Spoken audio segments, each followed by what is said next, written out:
Hi, I'm Nick Palmisano, and this is the Bad News Network.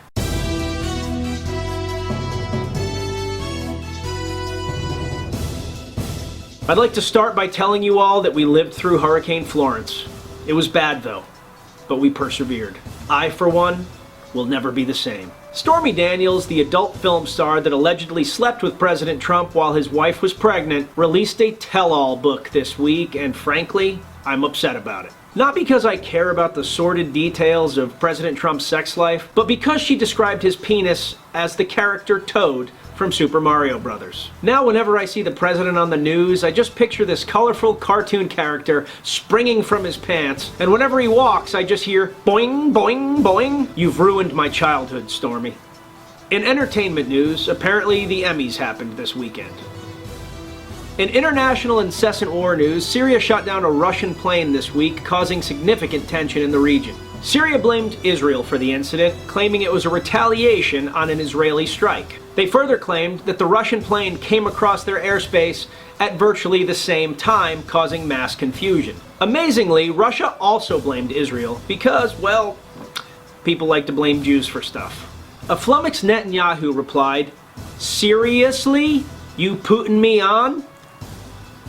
On to unnecessary trade wars. The United States hit China with $200 billion in tariffs this week, and China quickly countered with $60 billion of their own. There's no telling who will win this trade war, but one thing is certain. It won't be the American consumer. The escalation of this trade war has led to Republican critiques of President Trump's policies. At the forefront of those attacks are Senators Corker and Toomey. The critiques led both men to quickly be labeled as rhinos, or Republicans in name only, one of my least favorite terms. The insult here is that a rhino is supposed to be a Democrat pretending to be a Republican.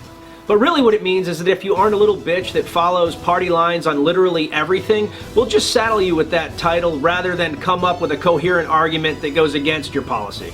It's pretty much the laziest insult you can throw at somebody. And let's talk about Republican positions. Republicans stand for small government, a balanced budget, free trade, federalism, and the careful application of military power to lead the world to a better place. Except right now, government is growing, deficit spending is insane, this administration is trying to limit state powers, we are talking about wars potentially anywhere from Syria to Venezuela, and we're in a trade war with China, Mexico, and Canada, three of our biggest trade partners. Who are the real rhinos here? Kim Jong-un has announced that the peace summit that he's holding with President Trump is going to be historic and he expects significant progress. But probably what's going to happen is that the two of them are going to meet, they'll have some meats and cheeses, and absolutely nothing will change, but they'll come back to their respective countries and tell everyone that they absolutely nailed it. In additional Syrian news, Russia and Turkey have agreed to create a demilitarized zone in Syria, ostensibly to keep the peace and ensure that there isn't a cataclysmic rise of violence. Probably, though, they'll just do some shady shit and then the rebels are going to get boned big time in the long run. In Supreme Court news, Judge Kavanaugh is under fire this week for allegedly sexually assaulting Christine Blasey Ford while he was 17 and she was 15 in the early 1980s. Democrats have argued that Ford, as the victim, should be believed, that she passed a polygraph test about the incident, that she originally brought it up to a therapist in 2012, and that she submitted this to Senator Feinstein